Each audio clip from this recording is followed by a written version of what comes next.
On est libre quand on n'a rien à prouver. Seuls les gens qui n'ont rien à prouver peuvent être de vrais serviteurs. Restez avec nous dans Jouissez de votre vie.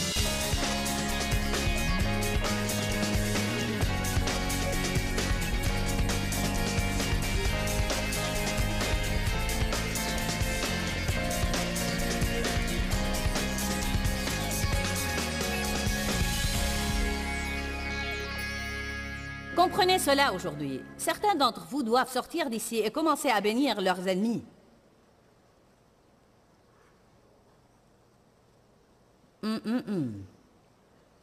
Ensuite, Dieu vous fera régner sur le domaine dans lequel vous vivez. Peut-être qu'il vous fera régner sur votre voisinage. Ou sur votre travail. Je veux dire par la promotion, faveur. Les gens vous admireront, ils vous demanderont conseil. Honneur, respect. Dieu vous fera régner sur votre petit royaume. Amen. Charlie et Gilles pourraient être les meilleurs conducteurs de louanges au monde, mais ils auront toujours peut-être à pardonner à leurs ennemis et à bien traiter ceux qui les ont maltraités. Je me demande combien de personnes ne réussissent pas à aimer leurs ennemis. Qui a échoué à cet examen? Allez à Luc chapitre 6, verset 35.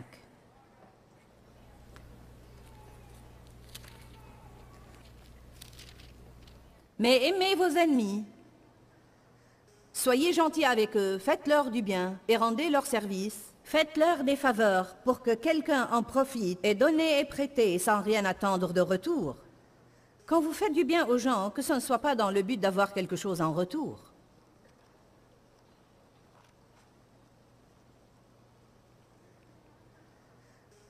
Et ne considérez rien comme perdu. C'est une autre déclaration. Si vous faites du bien à quelqu'un et il ne vous fait rien en retour, ne considérez pas ce que vous leur avez fait comme perdu, mais considérez-le comme une graine semée qui vous donnera une récolte divine dans votre vie. Personne ne peut vous voler si vous êtes prêt à lui donner. Oh. Et ne considérez rien comme perdu ou désespérant, et votre récompense sera grande, intense et abondante. Et vous serez les fils du Très-Haut, parce qu'il est lui-même charitable, aimant et bon pour les ingrats, les égoïstes et les méchants. Alors votre récompense sera grande et abondante. Le Seigneur a révélé quelque chose de très important à mon mari il y a quelques années. Il a dit, tu sais Dave, personne ne peut vraiment te voler, parce que même si j'ai à lui ôter ce qu'il t'a volé et le faire passer à travers 1000 personnes, je te le rendrai en fin de compte. Vous croyez, quand les gens vous volent, qu'ils ont eux-mêmes profité et que vous avez perdu, mais ils auront affaire à Dieu. Dieu leur ôtera ce qu'ils ont volé. Vous ne pouvez jamais avoir quelque chose malhonnêtement et le garder. Il fera toujours venir sur vous une malédiction.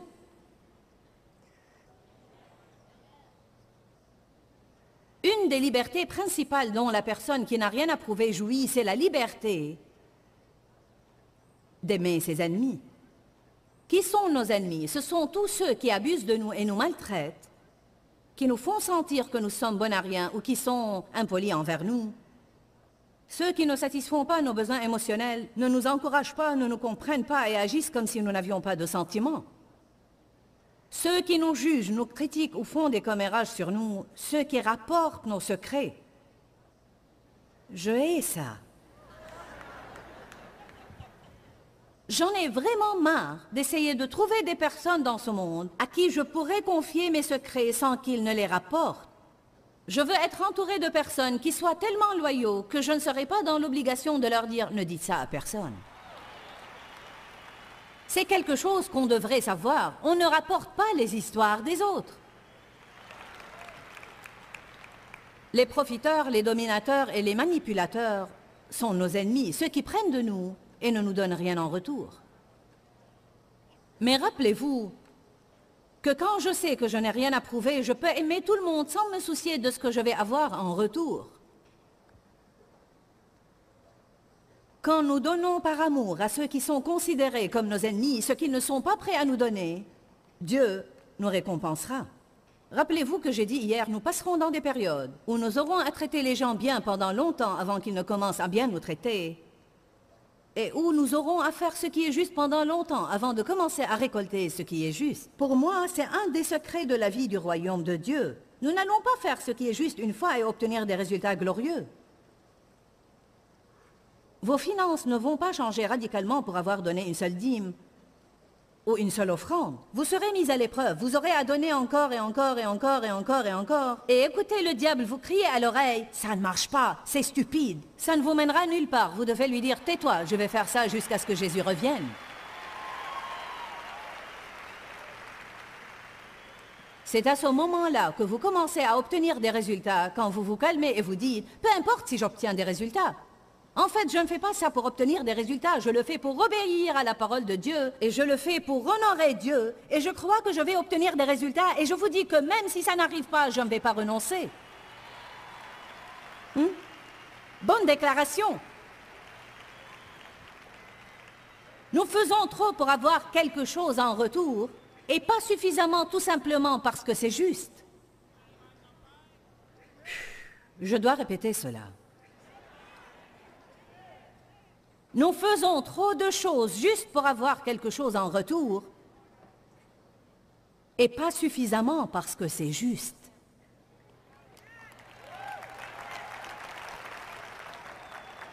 Je crois que quand Jésus a vécu sur la terre les 33 ans qu'il a vécu ici, je crois de tout mon cœur qu'il a fait ce qui est juste parce que c'était juste et non pas pour avoir quelque chose. Je crois que quand nos motivations sont aussi pures, les bénédictions de Dieu envahissent nos vies. Pouvons-nous parler un peu des motivations pures? Qui verra Dieu? Celui qui a le cœur pur. Qui pourra monter à la montagne de l'Éternel? Celui qui a les mains innocentes et le cœur pur. Les motivations ne sont pas liées à ce que nous faisons, mais à la raison pour laquelle nous le faisons. Je peux offrir un cadeau à quelqu'un, mais est-ce que j'ai fait ça pour qu'il pense du bien de moi? Ou bien je l'ai fait tout simplement pour le bénir? Est-ce que je l'ai fait pour qu'il m'apprécie? Est-ce que je l'ai fait pour qu'il m'appelle et me remercie? Les gens doivent manifester leur gratitude, mais c'est à eux de décider de le faire. Est-il difficile de continuer à bénir ceux qui ne manifestent aucune gratitude? Vaut mieux que vous le croyiez, parce que ma chair ne reçoit aucune gratification. Dieu me mettra-t-il à l'épreuve dans ces domaines? Oui, absolument. Je crois que le Seigneur met au moins une personne dans votre vie et il vous attribue la tâche de lui être une bénédiction, alors qu'elle ne vous fera absolument rien qui fera plaisir à votre chair. La plupart d'entre vous peuvent deviner maintenant qui est la personne qui leur est désignée.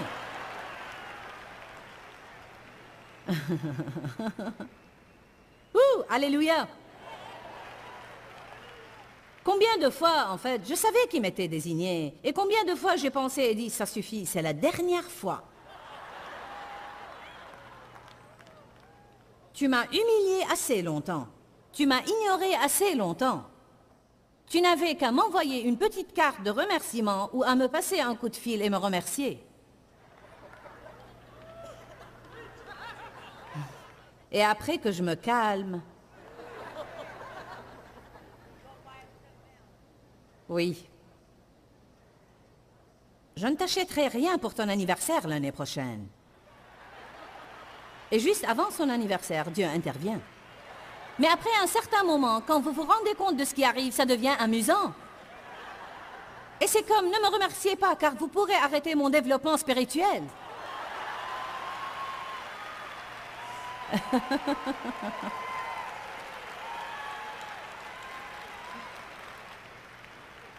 Ouh! Comme c'est amusant de traiter bien ceux qui ne nous traitent pas bien.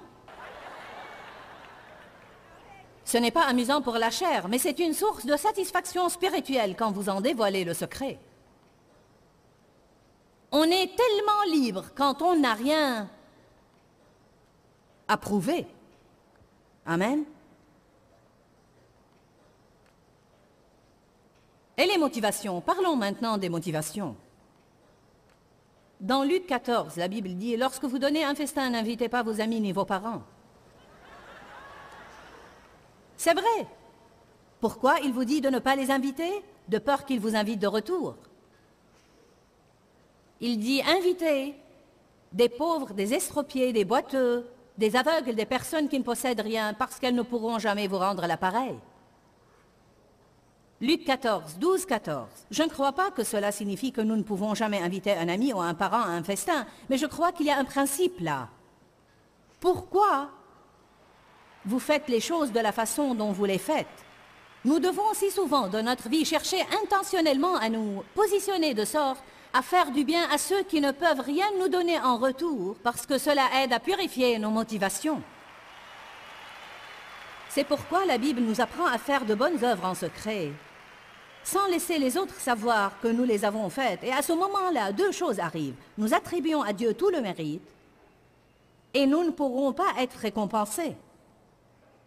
Oh, mais comme il nous est difficile de faire quelque chose dans un secret absolu, parce qu'à ce moment-là, notre chair ne recevra aucune gratification.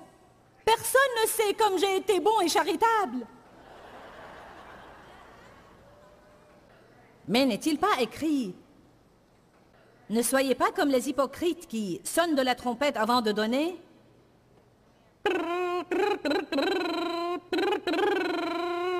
Regardez-moi, je vais être généreux.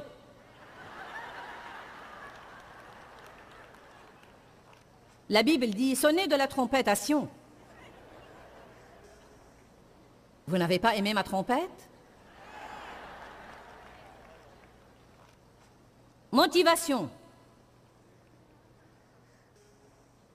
1 Chronique 28, 9 dit, « Et toi, Salomon, mon fils, connais le Dieu de ton père, et sers-le d'un cœur dévoué et d'une âme bien disposée, car le Seigneur sonde tous les cœurs et pénètre tous les desseins qu'il forge. »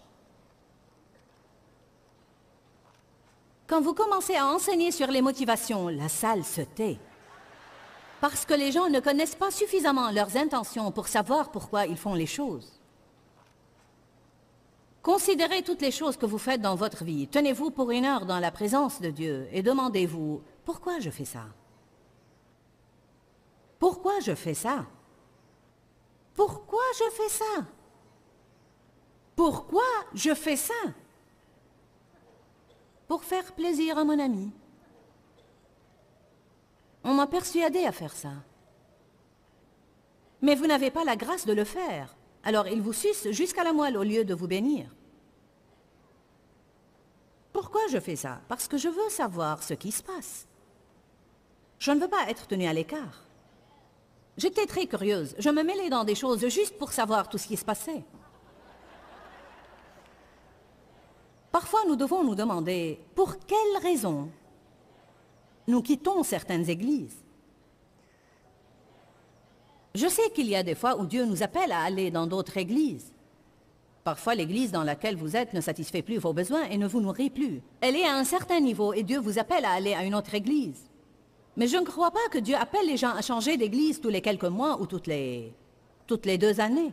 Souvent, les gens quittent l'église parce qu'ils ont été blessés.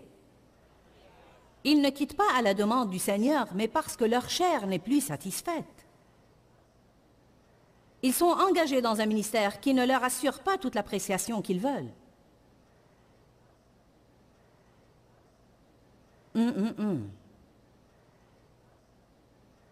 Je me rappelle que dans l'une des églises de la parole et de la foi à laquelle j'allais, le pasteur ne croyait pas que la femme pouvait enseigner alors que j'enseignais la Bible chez moi.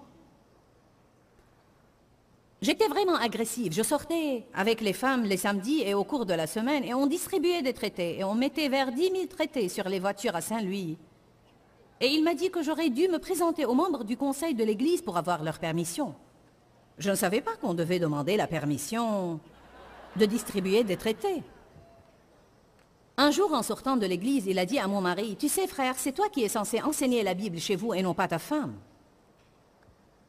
Alors, nous sommes rentrés chez nous et Dave a commencé à enseigner la Bible alors que j'essayais de me taire. Et vous voyez que ça n'a pas marché.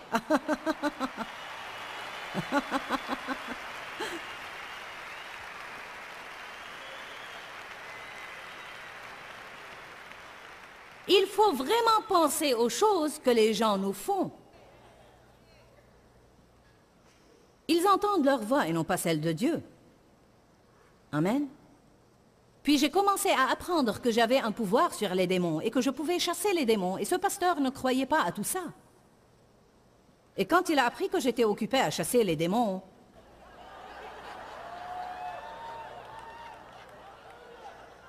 tout d'un coup, toutes les études bibliques figuraient dans le bulletin de dimanche matin.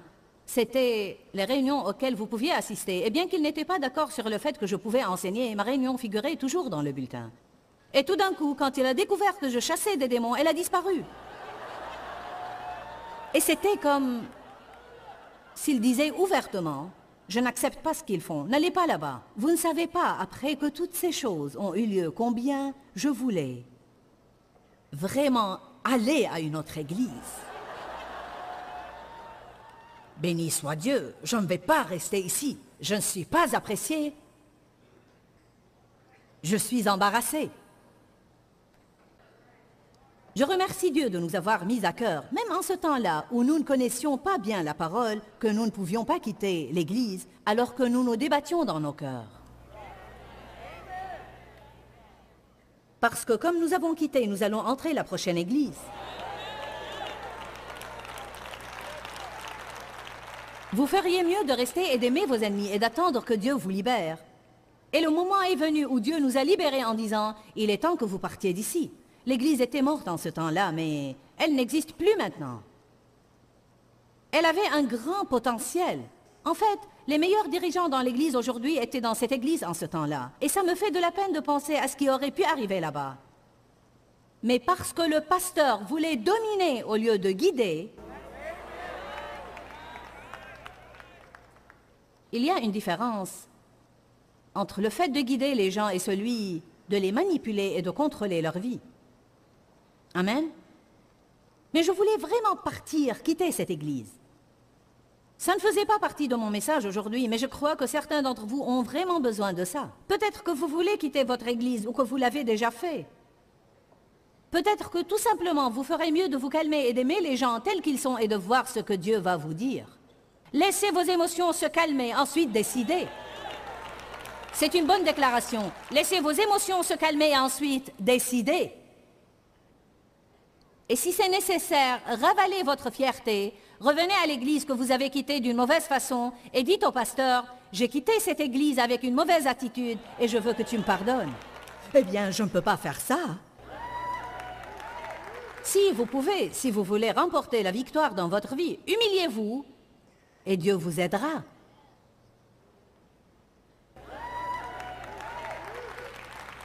Allez à 1 Corinthiens 3. C'est très important, écoutez-moi bien, c'est très important que nous fassions les choses avec une bonne motivation. L'important n'est pas ce que vous faites, mais pourquoi vous le faites. On en revient à « Seigneur, révèle-moi la vérité de moi-même ». Amen. Oh, Dieu, je déteste admettre que je t'ai offert un cadeau parce que j'essayais de compenser quelque chose que je n'ai pas fait. Et j'ai cru que tu étais un peu en colère contre moi, et je confesse que ceci n'était qu'un apaisement. Ce n'est même pas une bonne motivation. Je répète encore une fois. J'ai dit, parfois nous ne faisons pas ce que Dieu nous demande de faire. Nous ne traitons pas les autres de la façon dont Dieu veut que nous les traitions, alors que nous nous sentons coupables, et au lieu de faire ce que Dieu nous a demandé de faire, nous leur faisons un cadeau comme un sacrifice pour apaiser les choses. Mais le jour du jugement montrera clairement la qualité de l'œuvre de chacun et la rendra évidente. En effet, ce jour sera comme un feu, et ce feu éprouvera et testera l'œuvre de chacun pour en révéler sa véritable nature. Alors nos œuvres ont une nature. Si l'œuvre bâtie par quelqu'un sur le fondement subsiste et résiste à l'épreuve, il recevra une récompense. Si l'œuvre de quelqu'un est consumée sous l'effet de l'épreuve, il en subira les conséquences et perdra sa récompense. Quant à lui, il sera sauvé, mais comme au travers du feu. Voici ce que je comprends de cette écriture. Nous allons tous nous présenter devant Jésus, qui est représenté dans l'Apocalypse, comme ayant les yeux comme une flamme ardente. Et ses yeux vont examiner nos œuvres, et non seulement les regarder, mais les examiner. Et il verra la nature et la valeur de chacune d'entre elles. Il verra si c'était des œuvres pures, faites avec de bons motifs, non pas dans le but de recevoir, mais de donner. Allez maintenant. Et si notre œuvre était impure, elle sera brûlée tout de suite. Fini. Je me demande combien de personnes vont être foudroyées, car elles croyaient qu'elles étaient un des piliers de l'Église. Elles ont passé toute leur vie à faire de bonnes œuvres avec une attitude pharisaïque en jugeant les autres. Mais quand elles passeront devant les yeux en flammes, même si elles vont entrer discrètement à travers la porte de derrière du ciel, elles n'auront aucune œuvre de valeur parce qu'elles ont été toutes brûlées. Laissez-moi vous donner quelques autres idées. Je ne vais pas rentrer dans les détails, mais je vais juste les mentionner. Ceux qui n'ont rien à prouver sont libres de la tyrannie du fait de plaire aux hommes. L'amour est simple parce qu'il s'engage à donner. Prendre est compliqué. Il requiert du travail, des préméditations et de la connivence. Jésus ne s'intéressait pas aux opinions des hommes. Il était libre du fait de plaire aux hommes. Il disait, peu importe ce que vous pensez. N'aimez-vous pas ça? Êtes-vous ceci et cela? Tout ce que vous voulez. Ceci n'est-il pas cool? Ah non, vous avez mal compris. Laissez-moi vous dire comme je suis merveilleux. N'en avez-vous pas marre d'essayer de prouver aux gens que vous avez une bonne attitude et de vous défendre? Je prie pour pouvoir grandir suffisamment dans mon cheminement avec Dieu, de telle façon que je n'aurai jamais à essayer de me défendre ou de dire aux gens qu'ils m'ont mal compris. Je veux en arriver au point où je pourrai dire ce que Jésus a dit, peu importe. Vous savez pourquoi? Parce qu'il savait qu'à la fin, Dieu va prouver qui a raison et qui a tort. Il savait que son Père Céleste allait le justifier, qu'il n'avait pas à se justifier et qu'il n'avait rien à prouver. On est libre quand on n'a rien à prouver. Seuls les gens qui n'ont rien à prouver peuvent être de vrais serviteurs. Jésus n'avait rien à prouver. C'est pourquoi il a ôté ses vêtements, il a pris un linge et il s'est mis à laver les pieds sales de ses disciples. Il n'avait rien à prouver. Il n'avait pas à essayer de prouver qui il était. Jean 13 dit que Jésus, qui savait qu'il était venu de Dieu et qu'il s'en allait à lui, a ôté ses vêtements, a pris un linge et a lavé les pieds de ses disciples. On ne peut pas faire ça à moins qu'on sache qui on est. Car on ne peut pas faire ce que le monde considère comme des œuvres basses, et si on les fait, on va se sentir mal dans notre peau. J'ai besoin d'une gouvernante. Je ne peux pas faire ce que je fais sans une bonne gouvernante. Ma gouvernante est extrêmement importante pour moi. Cependant, j'avais des gouvernantes dans le passé, et invariablement. Et notre gouvernante maintenant n'est pas comme ça, bien qu'elle l'était un peu au début, mais nous l'avons aidée à surmonter certaines choses. Les femmes viennent et elles sentent qu'elles sont en train de faire un travail modeste et sans valeur. Je suis juste une gouvernante. Je suis juste une maman. Peut-être que tu élèves un Billy Graham.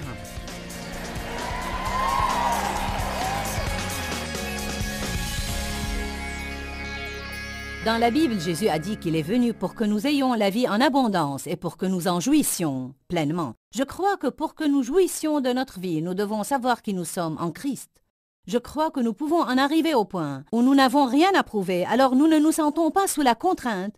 Et quand nous ne sommes pas sous la contrainte, nous n'essayons pas d'impressionner les gens, alors nous serons libres de les aimer. Quand, Seigneur, quand?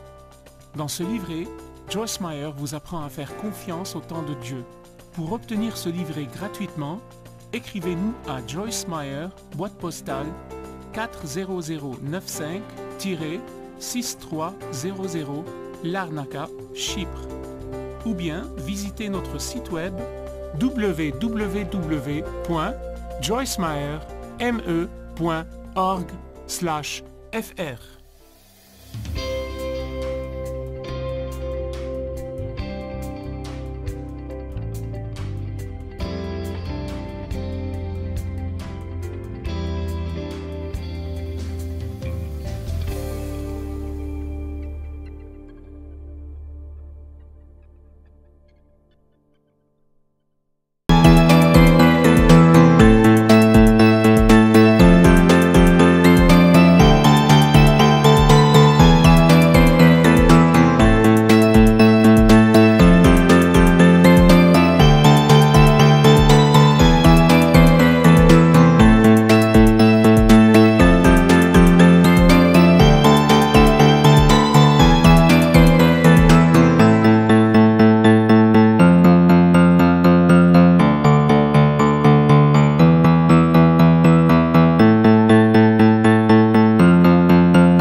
nước lũ bắt cá giữ